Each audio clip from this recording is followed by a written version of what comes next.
Então vamos continuar. Parágrafos 2 a 4. O restante desse bloco, né, desse bloco de parágrafos do 2 até o 4, o Nietzsche ele vai fazer uma crítica ao compositor e músico, né, alemão Richard Wagner, em especial a obra Parsifal. O pano de fundo, vocês vão perceber, ainda é o ideal ascético.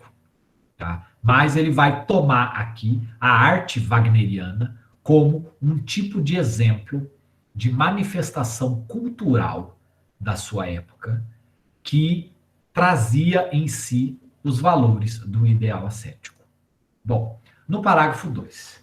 No parágrafo 2, o Nietzsche ele vai abordar aqui o elogio que o Wagner faz à castidade. E ele está se referindo aqui justamente digamos assim, ao grande mote da obra, né, da ópera Parsifal. A gente vai falar um pouquinho mais sobre o Parsifal no parágrafo 3. Primeiro, ele começa se enunciando a pergunta, né? O que significa um artista virar o seu oposto?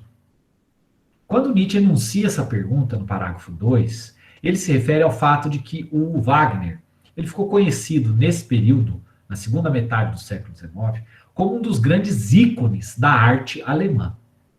Pelo menos, inclusive aqui, né, fazendo já uma leitura, essa era a expectativa do próprio Nietzsche, em meados de 1870.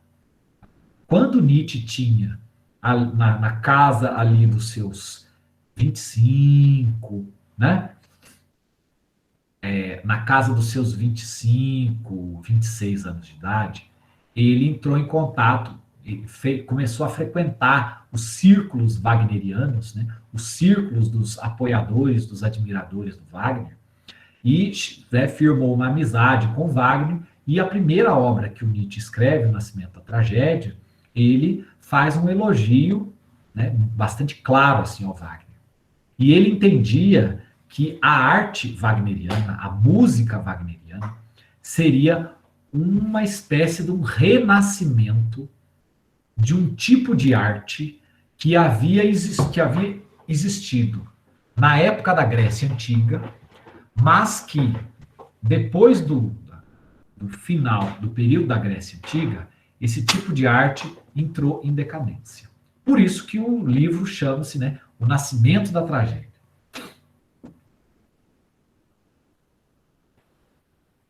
E aqui vem também uma preocupação social, né, uma preocupação contextual. Por que é que Nietzsche está tão preocupado com renovação da arte, com renascimento de um tipo de arte grega e coisas do tipo? Gente, considerando-se, vamos lá, 1871, a Alemanha torna-se unificada. O reino a região da Alemanha era um amontoado de pequenos reinos, pequenos principados, condados, cidades-estado independentes, administradas ali por um monte de pequenos príncipes, condes, nobres, barões e etc. Né? Que era uma herança desde o período feudal. Ao longo dos séculos, né, houve ali algumas iniciativas no sentido de tentar estabelecer uma unidade política. O que existia na Alemanha era uma unidade cultural, uma unidade linguística. Houve, por exemplo, a Confederação Alemã, houve lá a União Alfandegária, uma série de iniciativas históricas buscando, né, juntar esses reinos. Mas a unificação mesmo, né, e houve também no passado o Sacro Império, né, romano-germânico. Mas isso, enfim, foi lá no período da Idade Média, coisa assim, né, que não tinha muita relação com a modernidade. O fato é que, na segunda metade do século XIX, forma-se um império alemão através das conquistas militares do Reino da Prússia. O Reino da Prússia, ele era um reino que ocupa onde hoje é a região nordeste da Alemanha. O nordeste da Alemanha pegava um pedaço onde hoje é a Polônia e pegava também a província de Königsberg, que é a província onde o Kant nasceu e viveu, que fica bem no leste da Prússia. Depois da Segunda Guerra Mundial, essa província de Königsberg, ela passou a ser administrada política e militarmente pela Rússia. E hoje em dia pertence à Rússia. Chama-se Königsberg, mas pertence à Rússia. Que a União Soviética venceu os nazistas, né?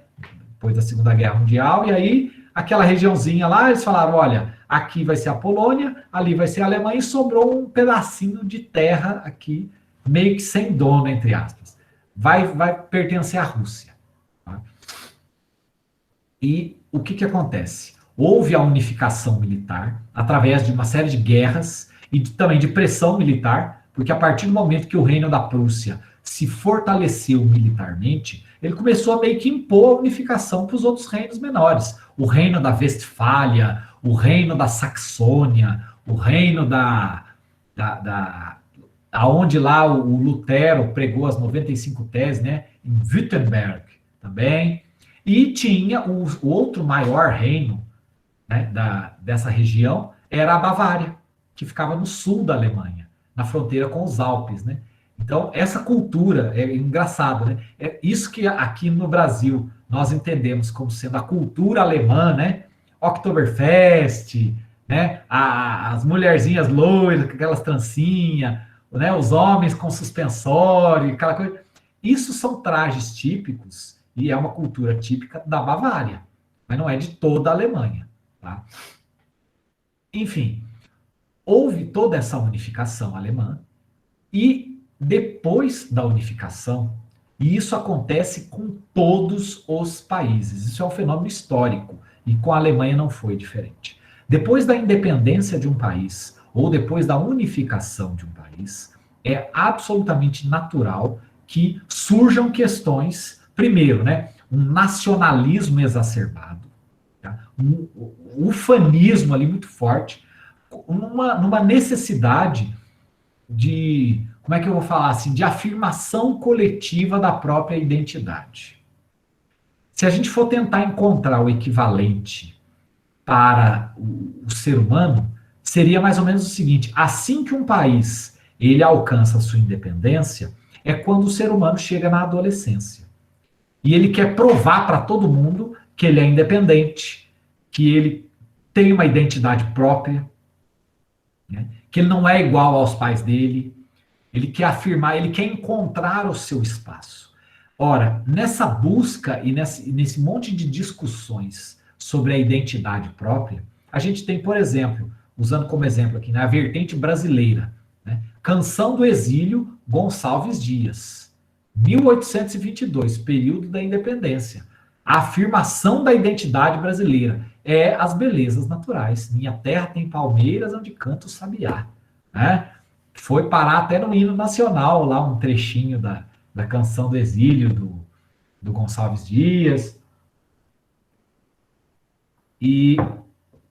Ou seja, né, a afirmação, parte da afirmação dessa identidade do que é ser brasileiro, passa por essa característica de viver num país riquíssimo, com uma natureza exuberante, abundante em recursos naturais, muita água, muitas florestas, matas lindas, pássaros que gorjeiam, né? As aves que aqui gorjeiam não gorjeiam como lá. Tá? Ora, na Alemanha aconteceu um processo semelhante. Isso é contextual, gente. Tá? 1871, a Alemanha tornou-se um país, o Império Alemão. Começou-se a discutir o que é ser alemão, né? Qual que é o traço mais característico, o que aqui na Alemanha nós podemos falar que vai definir nós como alemães. Né? E aí surge essa discussão sobre uma arte, um tipo de arte que seria própria da Alemanha. Uma arte que seria diferenciada das outros tipos de arte. Tá? E vem aqui a arte wagneriana, né? Por exemplo, no Anel dos Nibelungos, né? Que é um conjunto de 4 óperas, a retomada de uma temática dos pagãos, né, das antigas tribos germânicas que, né, viviam ali num ethos, né, num modo de vida que era diferente desse modo de vida cristão. Tá? Que, inclusive, né, a partir de um determinado ponto, o Império Romano não conseguiu se expandir para abarcar a região onde hoje é a Alemanha. Pelo contrário, o que aconteceu foi que, por ocasião do declínio do Império Romano, houve as invasões bárbaras, né, que vieram, e é curioso porque, dentro da historiografia alemã, essas invasões bárbaras, elas não têm esse sentido que a nossa historiografia latina apresenta. Porque nós somos povos latinos, né? A nossa cultura, a matriz europeia, matriz portuguesa, veio uma cultura latina. Então a gente vê as invasões bárbaras, quer dizer, o centro de referência é Roma, que está sendo invadida por povos bárbaros, né? Destruidores, vândalos, né?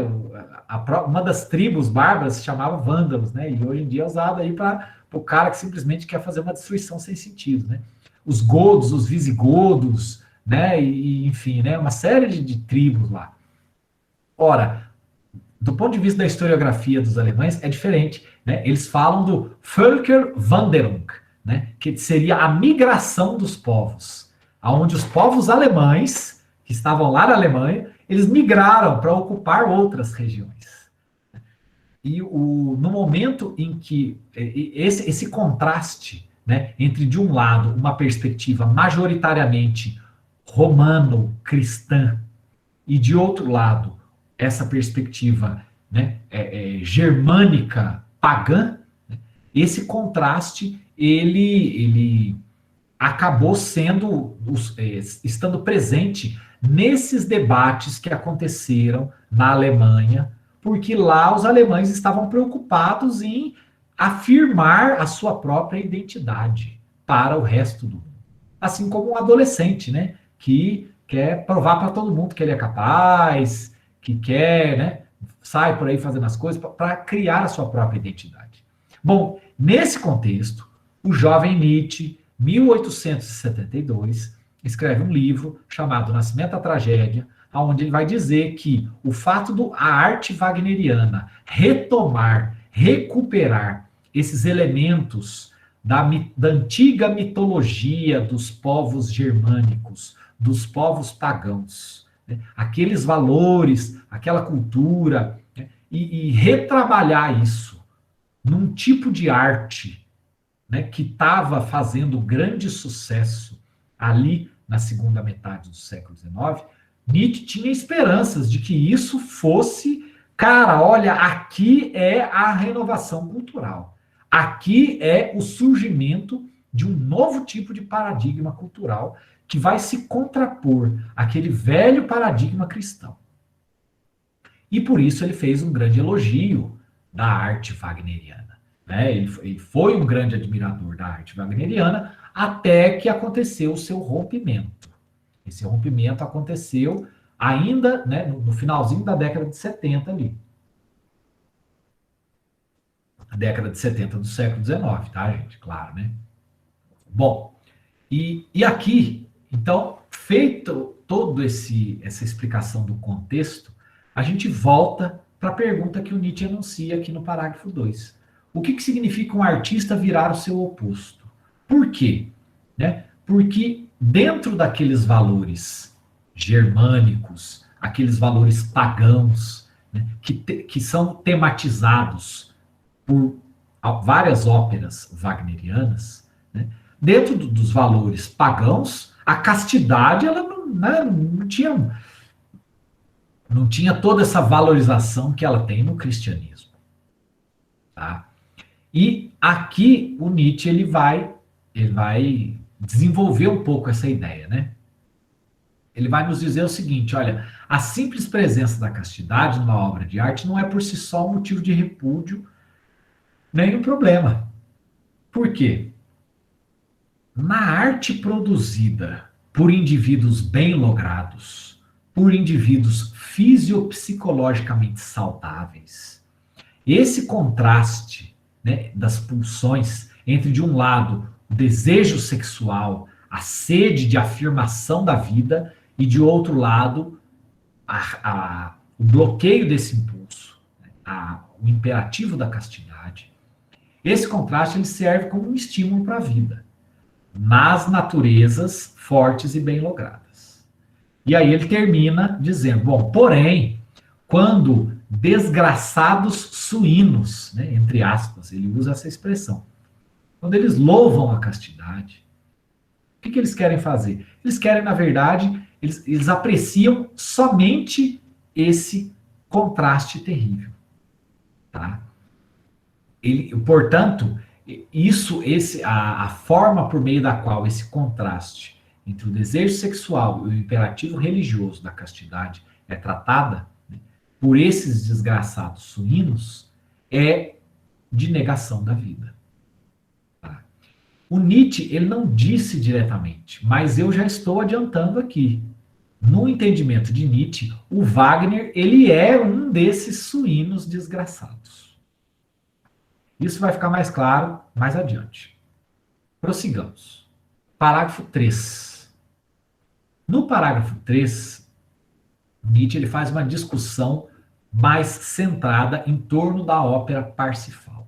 O Parsifal foi a última ópera composta por Wagner. Ela estreou em 1882. Nietzsche ainda era vivo nessa época. 1882 é o ano de publicação da Gaia Ciência. Tá? Nietzsche chegou a conhecer essa peça. Essa peça, né, essa ópera, ela é baseada num poema medieval chamado Parzival, né, ou traduzido, né, para o português, Percival. Tá? É um poema, um poema épico medieval que foi composto por um poeta germânico chamado Wolfgang von Eschenbach. Né? Isso no século XIII, tá, gente? Esse poema, ele faz parte do legado cultural, vamos falar assim, dessa cultura alemã originária, dessa cultura alemã pré-cristã. Né? E a gente pode colocar que, né, ele é um poema que ele descreve a trajetória desse Percival, né, que ele era um cavaleiro da Távola Redonda, lá do rei Arthur, e ele vai em busca do Santo Graal. Beleza. Mas a ópera ela é baseada só nesse poema, ela não é exatamente o poema, né? Assim como a ópera, as 4 óperas, né? O Anel dos Nibelungos, elas são baseadas na obra artística da cultura germânica, a Canção dos Nibelungos. Só que essa Canção dos Nibelungos não é exatamente igual ao Anel dos Nibelungos. Mas vamos lá. O enredo da ópera, tá? Para aqueles que já conhecem o Parsifal, eu peço a paciência de vocês. Como eu tinha mencionado no começo, né? Esse grupo aqui, ele é um grupo que foi projetado para pessoas que não têm muito conhecimento sobre a filosofia de Nietzsche. Então, eu vou fazer um resuminho aqui do que é o Parsifal. O enredo da ópera Parsifal, ele gira em torno de um grupo, né, de cavaleiros, os Cavaleiros do Graal, que são um grupo de cavaleiros inspirado lá na Távola Redonda do rei Arthur, mas não é exatamente aquilo, né? Eles seriam responsáveis por guardar 2 relíquias da cristandade. Primeiro foi a lança que perfurou Jesus Cristo durante a crucificação, que é referida como a lança de Longinos, a lança sagrada, etc. Tá? E, de outro lado, o Graal, né? Que em algumas narrativas ele é referido como o cálice aonde Jesus Cristo bebeu, né, o vinho na última ceia, né, e compartilhou depois com os apóstolos. E no caso específico, nessa ópera aqui, o Graal ele é referido como o cálice que coletou o sangue de Jesus Cristo, que saiu depois que ele foi ferido pela lança. Né? Bom, o líder desses cavaleiros do Graal é o rei Anfortas. E o rei Anfortas, ele perdeu a lança sagrada foi perdida. Por quê? Porque ele foi seduzido por várias ninfas, mulheres mágicas sedutoras. Essas mulheres, né, essas eu não sei se a gente pode chamar ela de bruxas, né? Mas, enfim, seriam mulheres mágicas com poder de sedução quase que irresistível. Elas foram criadas por um ex-cavaleiro do Graal que se tornou o inimigo do Anfortas. O nome dele é Klingsor. E esse Klingsor, ele foi expulso desse grupo de cavaleiros. Tá? Por quê? Bom, quando o Klingsor ele era um cavaleiro lá do Graal, ele não conseguia conter os seus, entre aspas, os seus pensamentos impuros, né? Que é o seu desejo sexual. Né? Vamos deixar claro aqui. Isso não é deixado explícito, porque obviamente trata-se de uma ópera escrita na segunda metade do século XIX, tá? Mas ele não conseguiu conter, né, os seus desejos sexuais e ele castrou a si próprio. E aí o que aconteceu, né? Ele foi expulso desse grupo de cavaleiros. Por quê? Porque viram que ele tinha uma mente perversa, né? Que ele precisou castrar a si próprio para conseguir conter os seus desejos sexuais. O que acontece? Ele, né, saiu fora desse grupo de cavaleiros e ele dominou uma região de uma floresta, estudou magia negra, tornou-se um feiticeiro do mal e ficou inimigo do Anfortas. E lá ele criou aquelas ninfas, né, aquelas mulheres mágicas sedutoras. O Anfortas, um belo dia, né, ele saiu lá do lugar dos Cavaleiros do Graal, que fica situado na Espanha, agora eu não me lembro o nome do local. O Anfortas, ele saiu e ele foi seduzido por uma dessas mulheres. Quando o Anfortas foi seduzido, o Klingsor pegou a lança e golpeou o Anfortas com essa lança. A própria lança de Longinos, né? A lança que furou Jesus. E isso causou no rei Anfortas uma ferida incurável e dolorosa. E depois disso, o Anfortas voltou para a Fortaleza dos Cavaleiros e ficava chorando, sofrendo muitas dores, porque a ferida não sarava. E um dos cavaleiros lá, desse grupo de cavaleiros do Graal, aí os cavaleiros saíram, né? Foram buscar remédios para curar o rei, mas nada curava mesmo, né? As coisas assim aliviavam provisoriamente a dor. Um desses cavaleiros do Graal, ele menciona uma visão, uma espécie de uma profecia que ele teve, de que, né, chegaria um belo dia um tolo inocente, tá? Um jovem ingênuo inocente, e ele iria curar o Anfortas. Né, depois que isso é anunciado, entra um jovem inocente e meio burrinho, né? Ele aparece lá no meio da sede dos cavaleiros. O nome dele é o Parsifal. Tá? E ele é o protagonista da ópera. Ele estava caçando, né? Estava caçando os cisnes lá, com seu arco e flecha, e aí um dos cavaleiros lá fala: ô, cara, você não vai caçar o cisne, porque o cisne é um animal sagrado, não sei o quê. Aí pergunta, né? Escuta, onde você veio? Né? E ele não sabia nada, né? Não sabe de nada, inocente, né? Inocente de tudo, ele não sabia de nada, ele não sabia, né, muita coisa. Ele só sabia que ele foi criado por uma mulher, mas ele era bem burrinho, bem ignorantão mesmo, né? E aí ele, enfim, ele tem uma interação rápida lá, assiste a uma cerimônia aonde o rei Anfortas, ele, né, desvela o Graal, que é o cálice sagrado, e aí todos os cavaleiros são banhados por uma luz divina, miraculosa, né? Só que o rei Anfortas, toda vez que ele vê o Graal, ele sente uma dor muito forte, que é a dor da lança, que ele foi golpeado pela lança. Aí ele fica encantado com aquilo e vai embora, né? E ficou subentendido que ele decidiu ajudar o rei Anfortas também. Aí, num outro momento da ópera, mais para frente, já é o segundo ato, é uma ópera em 3 atos, né? O Parsifal, ele chega nesse jardim, nessa floresta do Klingsor, e ele é cercado pelas belas jovens sedutoras. Mas ele recusa todas elas. Recusa todas elas, não quer, né, não dá bola para elas. E aí o próprio Klingsor aparece. E ele joga a lança contra o Parsifal. Mas a lança não atinge ele. Ela fica parada no meio do ar. Aí o Parsifal recupera a lança, né, faz uma cruz lá com a lança. Nesse momento, tanto o jardim, tanto a floresta como o castelo do próprio Klingsor são destruídos. E o Parsifal volta para salvar o Anfortas. Gente, eu tô mutilando a ópera aqui, tá? Tô fazendo um resumão mesmo, tá? Se alguém que conhece o Parsifal sabe que provavelmente o Wagner está se virando no túmulo agora de ver eu simplificar o negócio desse jeito. Mas aqui também não dá para eu ficar contando toda essa história. Mas eu acho que vocês precisam entender do que se trata essa ópera para entender o comentário que Nietzsche vai fazer sobre ela. Senão, não adianta nada, né? Enfim, e aí, no final das contas, o Parsifal volta lá para o castelo, né? Aonde o rei Anfortas ele já está prostrado de dor, ele já não consegue, ele já não quer mais revelar o Graal, porque toda vez que ele revela, ele vê o Graal, ele sente uma dor insuportável.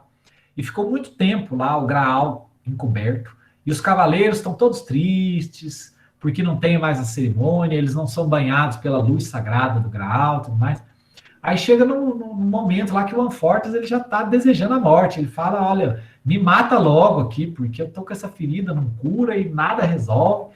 Aí nisso aparece um cavaleiro, que é o Parsifal.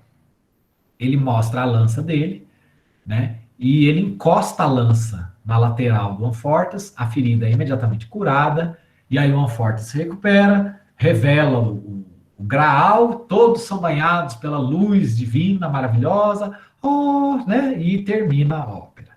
Tá? Bom, eu não preciso nem falar, né? O mote principal dessa peça é a valorização da castidade. A inocência do Parsifal não é uma inocência só de burrice e de ignorância. É uma inocência no sentido da castidade também. O Klingsor só se torna vilão porque ele não conseguiu conter os próprios desejos sexuais. Precisou mutilar o seu próprio corpo para tentar conter esses desejos. Por isso ele foi considerado impuro e não participou mais dos cavaleiros. A desgraça do Anfortas só aconteceu porque ele foi seduzido, porque ele se permitiu ser seduzido. Tá? E tem outros detalhes também que a gente poderia continuar a mencionar aqui.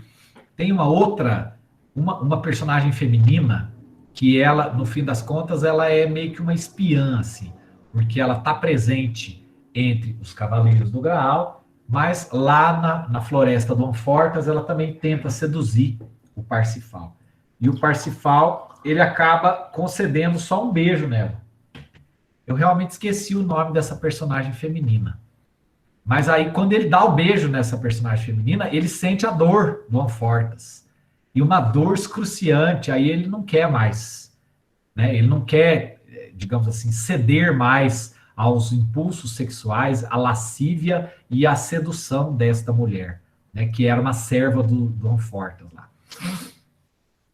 E o Parsifal acaba conseguindo recuperar a lança justamente porque ele não cedeu aos encantos de nenhuma mulher. Tá? Isso marca, né? Além disso, vale mencionar aqui também que essa é uma ópera do Wagner que dialoga diretamente com elementos do imaginário cristão. Né? As relíquias de Jesus, o Graal, a questão da virtude, né? O processo de formação, por assim dizer, do Parsifal, que era um ignorante e tornou-se um cavaleiro, né? E o tornar-se o cavaleiro significa tornar-se virtuoso, né? Significa conseguir ainda conter a sua castidade e tudo mais. Bom, e aí, por todos esses elementos que eu estou mencionando, né, a gente pode claramente dizer aqui que o mote principal da peça é a valorização da castidade. E aqui o Nietzsche, ele volta, né? Agora ele coloca a pergunta, né? Ora, como é que, voltando à pergunta que foi elencada lá no parágrafo 2, o que significa um artista virar o seu oposto? Por quê? Porque até então o Wagner ele não tinha feito nenhum elogio tão rasgado assim a essa virtude cristã, essa coisa. Quem conhece a história o Anel dos Nibelungos, né, do Wagner, sabe que é uma ópera, né, um magnum opus ali, que são, na verdade, são 4 óperas, né, conjuntas, e elas não têm nada a ver com valores cristãos. Elas se passam todas num contexto de civilização, de povos germânicos ali. Tanto é que a fonte de inspiração não é nem cristã, é a Canção dos Nibelungos. E aqui o Nietzsche ele vai discutir, né? Ele vai aventar aqui 2 possibilidades para responder essa pergunta. O que leva um artista a tornar-se o seu oposto, né? O que aconteceu com Wagner para ele terminar os seus dias como um cristão defendendo a castidade? De um lado, ele discute a possibilidade de que o Parsifal pudesse ser uma despedida do Wagner em grande estilo, fruto de uma liberdade artística, como se o Wagner ele tivesse tanta leveza, tá, que ele seria capaz de rir da sua própria ópera. Então, o próprio Wagner criaria essa ópera do Parsifal, esse elogio da castidade, na verdade, né, objetivando um grande riso, com essa leveza, do tipo falar, olha, né, eu, Wagner, que não nunca fui vinculado a essa defesa religiosa desses valores cristãos, eu, vou fazer uma ópera cristã aqui só para zoar, só para dar risada. Como se fosse uma espécie de uma despedida em grande estilo. Tá? O Nietzsche, ele aventa uma outra possibilidade. Além dessa despedida em grande estilo, ele vai dizer, né, que vai enunciar uma outra possibilidade, que seria o seguinte: o Wagner, nas décadas de 30 e 40 do século XIX, ele foi influenciado, por exemplo, por Feuerbach, né, pelas ideias do filósofo pós-hegeliano, chamado Ludwig Feuerbach, que é um filósofo ateu, fortemente crítico do cristianismo. Então, o Wagner, que teve essa influência, né, desse filósofo anticristão, né, desse filósofo que realmente contestava o cristianismo, se o Wagner ele não estivesse simplesmente não tivesse composto o Parsifal só para, né, com essa leveza artística de dar risada, mas se ele estivesse levando o Parsifal a sério, que é essa outra possibilidade, isso significaria, no entendimento de Nietzsche, um grande retrocesso de Wagner perante tudo aquilo que ele havia defendido na sua era de ouro.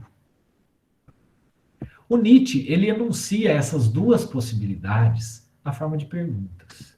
Mas, a partir de uma leitura bastante atenta dos seus textos, e também se a gente considerar, né, que o Nietzsche ele rompeu relações com Wagner, ainda lá na década de 70.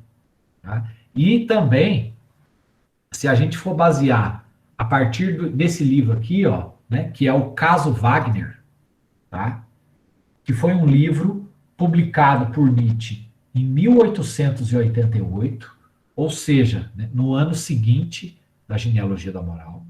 Nesse livro, O Caso Wagner, Nietzsche faz uma profunda crítica à obra wagneriana. Ele vai apresentar o Wagner como um cara decadente, né, como um desses sujeitos malogrados, fisiologicamente fracos, degenerados, etc. Ele vai fazer toda uma crítica à obra wagneriana.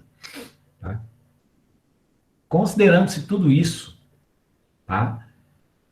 Então, o que a gente pode depreender foi que, de fato, o Nietzsche ele viu no Wagner uma arte decadente. Uma arte onde a promessa, aquela promessa que ele próprio havia acreditado, de uma refundação do espírito, dos ideais alemães, né, do surgimento de um novo tipo de arte que vai se distanciar dessa porcaria, dessa arte vagabundinha que está sendo feita aqui no nosso tempo. É uma arte que vai dar um novo sentido para a nossa cultura e tudo mais.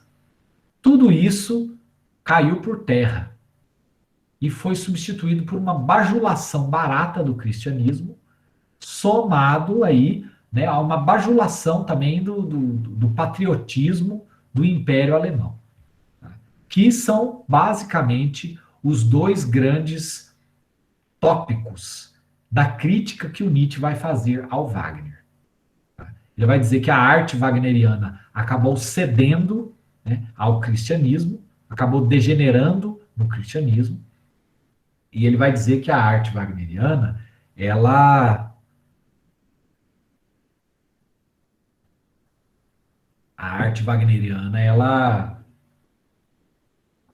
aliás, desculpa, o próprio Wagner, né, ele, ele se tornou um adulador das grandes celebridades, das grandes figuras políticas, né, ele se tornou um puxa-saco do imperador, né, para conquistar fama, para conquistar prestígio. Né? E aí o Nietzsche realmente desce a lenha no Wagner, no caso Wagner. Então, isso que ele enuncia aqui na forma de perguntas, tá? Não tenha dúvida de que ele está. Aliás, não é que não tenham dúvidas. A forma como eu interpreto essas passagens é que isso que que o Nietzsche está enunciando com perguntas são afirmações. Tá? Assim como, por exemplo, no Crepúsculo, apenas para exemplificar, um outro tipo de passagem, aonde Nietzsche ele coloca certas perguntas e deixa essas perguntas sem resposta para o seu leitor, mas para um bom conhecedor da filosofia de Nietzsche, percebe que ele está fazendo afirmações ali. Né? Quando ele está falando, por exemplo, do Sócrates, no Crepúsculo dos Ídolos, no capítulo O Problema de Sócrates, quando ele vai falar que o Sócrates era um ressentido, que a ironia socrática era uma manifestação do ressentimento plebeu. Ele coloca isso como uma pergunta. Ele fala, será que a ironia socrática era uma manifestação de ressentimento plebeu? Ele não responde essa pergunta. Mas, pelo contexto das ideias de Nietzsche, a gente vê que ele está dizendo, bom, sim, era exatamente isso que ele queria dizer. Tá? Antes de passar ao parágrafo 4, nós estamos chegando ao final aqui. Eu vi que tem perguntas. Que bom, gente. Surgiram perguntas aqui. O James pergunta: a discordância e ruptura entre o Wagner e o Nietzsche se deu, de fato, por qual motivo central, professor? James, não precisa pedir desculpa. Não existe pergunta ruim, pergunta mal formulada e pergunta burra. Tá? Pelo contrário, todas as perguntas e todos os comentários são muito bem-vindos. São vários motivos, tá, James? 2 deles eu mencionei agora. E tem mais um também, tá? Que esse motivo, na verdade, é um motivo um tanto quanto polêmico, mas na sua própria época, o Wagner ele esteve ligado a vários círculos de antissemitas. O Nietzsche, ele detestava o antissemitismo. Inclusive, tem passagens textuais da obra dele, agora eu não me lembro se está na Gaia Ciência ou em Além de Bem e Mal, onde ele fala que o antissemitismo é a coisa mais besta que as pessoas estão falando na Alemanha na sua época. E ele realmente não gostava desse tipo de discurso. Então, a gente pode dizer que o rompimento de Nietzsche com Wagner se deu, isso a partir da crítica de Nietzsche, né? Porque o Wagner, ele vinha cedendo aos valores cristãos, ou seja, toda aquela esperança que o Nietzsche tinha depositado nele, de que a arte wagneriana seria uma renovação, alguma coisa assim, isso caiu por terra. Ele tornou-se um bajulador das celebridades e um puxa-saco do imperador alemão. E ele fez isso para ganhar dinheiro, para ganhar fama, tá? E também o antissemitismo. Eu diria que esses 3 são os motivos centrais desse rompimento. Beleza? No parágrafo 4, o Nietzsche ele vai apresentar o primeiro, né? Ele vai apresentar o caso de Wagner como um caso típico. Vale a pena ler isso aqui, gente. Dá licença aqui. Eu vou ler. Deixa eu encontrar aqui. Eita, me perdi. Falta um marcador de livros aqui. Achei. Eu coloquei marcador aqui no comecinho. Aqui, né? Ele começa o parágrafo 4 da terceira dissertação com a seguinte frase: num caso como este, que muito tem de penoso, e é um caso típico, Ora, por que que aqui, o que que eu estou enfatizando quando Nietzsche está colocando que o Wagner é um caso típico? Eu volto com vocês lá no parágrafo 1. O que significam ideais ascéticos? Para os fisiologicamente deformados e desgraçados. Abre parênteses. A maioria dos mortais. Wagner é um caso típico do seu tempo. Quando Nietzsche diz que Wagner é um caso típico do seu tempo, Nietzsche está dizendo: Wagner é um sujeito fisiologicamente fraco. Ele é um sujeito fisiologicamente degenerado. Ele faz parte desses desgraçados. É por isso que lá no finalzinho do parágrafo 2, eu defendo que quando Nietzsche está falando, né, desses desgraçados suínos, ele está falando, está dizendo, olha, Wagner ele é um desses suínos desgraçados. No final do parágrafo 3, quando ele está elencando as duas possibilidades de qual seria, por que, que alguém torna-se o seu oposto, ele vai dizer que, no fundo, né, Wagner, né, teria sim retrocedido a esses ideais cristãos. E aqui ele coloca uma explicação possível para isso. É uma tese bastante questionável, a gente pode realmente discordar disso. Eu, pessoalmente, eu não, não concordo muito com isso que o Nietzsche está falando, não. Mas é o que ele escreveu, né? Ele vai dizer que o caso do Wagner é um caso típico de um sujeito fisiologicamente deformado, fisiologicamente desgraçado, e o fato de que a obra wagneriana possuiria criações grandiosas e ela, em alguns momentos, né, em algumas óperas, distancia-se completamente do imaginário cristão, dos motivos cristãos, da cultura cristã e dos valores cristãos. Tudo isso, né, é apenas a relação do esterco com a planta. Ele vai usar aqui a expressão, né? Em outras palavras, o que Nietzsche está colocando aqui no parágrafo 4 é que para a gente entender a obra wagneriana, né, e o próprio Wagner, a gente tem que separar o criador e a sua obra.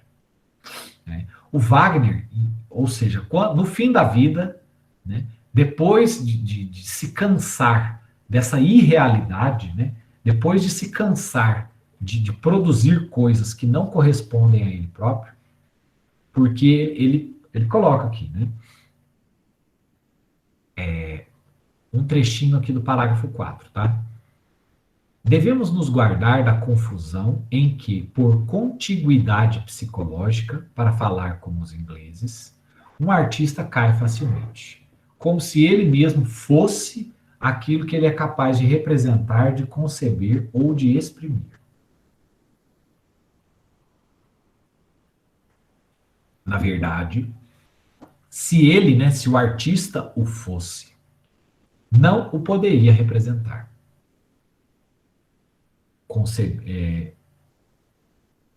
Desculpa, eu me perdi aqui. Na verdade, se ele, o artista, o fosse, não o poderia representar, conceber, exprimir. Um Homero não teria criado um Aquiles. Um Goethe não teria criado um Fausto. Se o Homero tivesse sido um Aquiles e se o Goethe tivesse sido um Fausto. Um artista inteiro e consumado está sempre divorciado do real, do efetivo. Por outro lado, compreende-se que ele às vezes possa cansar-se desesperadamente dessa eterna irrealidade e falsidade da sua existência mais íntima. Quando Nietzsche diz isso, está dizendo implicitamente que o Wagner, ele nunca foi um sujeito bem logrado, ele nunca foi um adepto e um admirador desses valores e dessa cultura germânica pré-cristã. E que, no fim das contas, né, ele se cansou dessa irrealidade, né, e aí ele fez, no caso, ele fez no Parsifal, a tentativa de irromper naquilo que lhe é mais proibido, ou seja, no real, na tentativa de ser real. Com que êxito? Fácil adivinhar, né? Quer dizer, com que êxito, e qual foi o êxito do Parsifal? O Parsifal é um símbolo da decadência. Porque foi quando o Wagner falou da forma mais autêntica possível. Né? O Wagner ele colocou numa obra dele os valores que ele próprio acreditava, que ele próprio esposava. E aí ele coloca, né? Eis a típica veleidade do artista. A mesma veleidade a que sucumbiu o velho Wagner. E essa veleidade, olha que interessante, né? Pela qual ele teve de pagar um preço tão alto e tão fatal. Entre parênteses, custou-lhe a parte preciosa das suas amizades. Quem que foi o amigo do Wagner que abandonou o Wagner? O próprio Nietzsche. Né?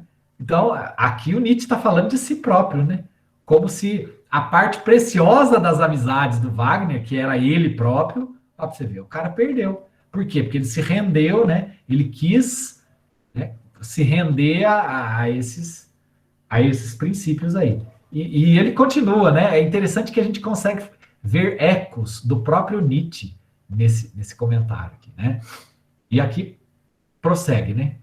Mas, enfim, tirando esta veleidade, né? A parte essa veleidade, quem não desejaria, em consideração ao próprio Wagner, que ele houvesse se despedido de nós e de sua arte de outro modo? Não com um Parsifal, e sim mais vitorioso, mais seguro de si, mais wagneriano, menos enganador, menos schopenhaueriano e menos niilista. Quem é que não desejaria? O próprio Nietzsche desejaria. Tá? No fundo, gente, né, essa relação de Nietzsche com os seus opositores, vamos colocar assim, né, a gente não pode esquecer que é uma relação de amor e ódio, uma relação de respeito. Tá? Então, o Nietzsche, ao mesmo tempo que ele critica o Wagner, ele pessoalmente registra aqui no texto um lamento. Por quê? Porque o Nietzsche ele não esconde, embora ele manifeste aqui o seu desprezo, a sua reprovação pelo Parsifal, justamente por ter uma retórica cristã, ser uma ópera que está centrada em torno de valores do cristianismo, que Nietzsche repudia. Mas, ao mesmo tempo, ele fala, nossa, mas puxa vida, um cara com o talento do Wagner, ele podia ter, né, se despedido da arte com uma outra coisa, com uma coisa wagneriana. Não deixa de fazer aqui um elogio ao próprio Wagner. Tá? Essa ambivalência, gente, apenas para ilustrar aqui, isso vai caracterizar a relação de Nietzsche com Spinoza, a relação de Nietzsche com Rousseau, a relação de Nietzsche com Schopenhauer, a relação de Nietzsche com Wagner, como a gente já viu, e também o próprio Platão. Tá? Não tenhamos dúvidas disso. Tá? Sem essa ambivalência, sem esse reconhecer o lado positivo, ou, né, fazer o elogio, reconhecer e valorizar aquilo que de bom, aquilo que de valioso tem no seu inimigo, entre aspas, no seu oponente, o Nietzsche ele jamais conseguiria alcançar uma postura verdadeiramente agonística nos seus textos.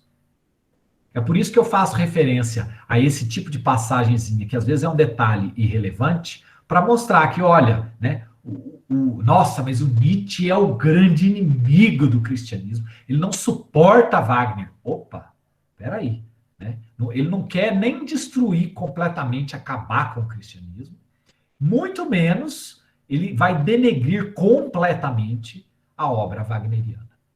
Ele tem essa ambivalência. Ao mesmo tempo que ele critica, ele reconhece. Né? Como dois competidores numa Olimpíada, onde um reconhece o talento do outro e fala, não, né, o meu competidor aqui, o meu rival, ele é talentoso, mas eu vou tentar fazer melhor que ele, para eu conseguir a medalha de ouro.